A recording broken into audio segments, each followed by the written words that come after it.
Movie की शुरुआत में हम क्लोवर नाम की एक लड़की और उसके दोस्तों के एक ग्रुप को गाड़ी में देखते हैं। इस ग्रुप में उसका एक्स बॉयफ्रेंड मैक्स, उसकी दो दोस्त नीना और मेघन और नीना का बॉयफ्रेंड एब शामिल हैं। ये सब एक साथ मिलकर क्लोवर की लापता बहन मेलेनी को ढूंढने निकले हैं। 1 साल पहले मेलेनी एक गैस स्टेशन से गायब हो गई थी और अब ये सब उसी जगह के निशान ढूंढते हुए एक रोड ट्रिप पर हैं। वे उसी गैस स्टेशन पर पहुंचते हैं जहां से मेलेनी ने आखिरी बार एक मैसेज भेजा था। वहां क्लोवर की मुलाकात एक अटेंडेंट से होती है जिसका नाम हिल है। हिल उन्हें बताता है कि ग्लोर वैली नाम की एक पुरानी माइनिंग जगह है जहां अक्सर लोग रहस्यमयी तरीके से गायब हो जाते हैं। ये सुनकर भी वे अपनी यात्रा जारी रखते हैं और ग्लोर वैली पहुंच जाते हैं, लेकिन भारी बारिश होने लगती है जिससे मजबूर होकर उन्हें एक पुराने और टूटे फूटे विजिटर सेंटर में रुकना पड़ता है। इसके बाद वो गाड़ी से उतरते और देखते हैं कि गाड़ी के उस साइड बारिश हो रही है, लेकिन विजिटर सेंटर की तरफ बारिश नहीं हो रही है। एब ये सब रिकॉर्ड कर रहा होता है। अब धीरे धीरे रात होती है। सब लोग विजिटर सेंटर में पुरानी चीजें देखते हैं। विजिटर सेंटर में एब को एक दीवार मिलती है जिस पर कई लापता लोगों के पोस्टर लगे हुए हैं, जिनमें मेलेनी का भी पोस्टर है। इस दौरान नीना उस सेंटर की गेस्ट बुक में अपना नाम लिखती है। तभी उनको लगता है कि बाहर से उन पर कोई निगरानी कर रहा है। तभी सब उससे छुपने के लिए इधर उधर भागते हैं। अचानक एक नकाबपोश आदमी उन पर हमला करता है। वह एब को पोस्टर वाले कमरे में ही मार देता है। बाकी दोस्त छिपने, भागने और खुद को बचाने की कोशिश करते हैं, लेकिन वो नकाबपोश आदमी एक एक करके नीना, मैक्स, मेघन और क्लोवर को भी मार डालता है। अगली सुबह वे सब उसी रात में फिर से जागते हैं। गेस्ट बुक में एक और नया दस्तखत दिखता है और उनके खुद के लापता होने के पोस्टर भी दीवार पर लग जाते हैं। उन्हें एहसास होता है कि वे एक टाइम लूप में फंस गए हैं, जहां हर बार मरने के बाद वे उसी रात में लौट आते हैं। इस लूप का संकेत एक सैंड वॉच देती है जो डाइनिंग हॉल में रखी है। ये लूप हर बार एक नया भयानक अनुभव लेकर आता है। एक बार मेघन पर एक बुरी आत्मा का कब्जा हो जाता है जो उसे मार देती है। वो आत्मा क्लोवर को सेंटर के सामने एक पुराने घर में खींच लेती है। वहाँ क्लोवर को एक बूढ़ी औरत मिलती है जो ग्लोर वैली की पुरानी निवासी है। वो क्लोवर से कहती है कि वह रात में बच सकती है या उसका हिस्सा बन सकती है।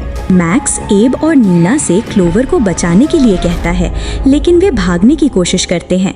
वे कार लेकर भागते हैं, लेकिन जंगल में एक बहुत बड़ा जानवर देखकर डर जाते हैं और वापस लौट आते हैं, जहां हमलावर उन्हें फिर से मार देता है। मैक्स अकेला क्लोवर को ढूंढता है, लेकिन तब तक उस पर आत्मा का कब्जा हो चुका होता है। वो तुरंत मैक्स को मार देती है। एक और लूप में उन्हें पता चलता है कि ये लूप तभी खत्म होगा जब वे कुल 13 बार मरेंगे। वे बाथरूम में छिपकर नल का पानी पीते हैं, जिससे उनके शरीर फट जाते हैं।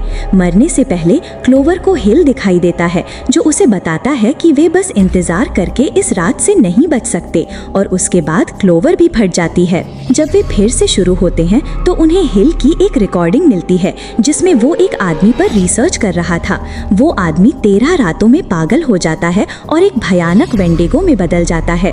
क्लोवर एक रेडियो के माध्यम से हिल से संपर्क करती है। हिल दावा करता है कि अगर कोई एक व्यक्ति हमेशा के लिए मर जाए तो बाकी लोग इस लूप से बच सकते हैं। वो क्लोवर को अकेले जंगल में मिलने के लिए कहता है और वादा करता है कि वो उसे मेलेनी से मिलने देगा। इस पर दोस्तों में बहस होती है।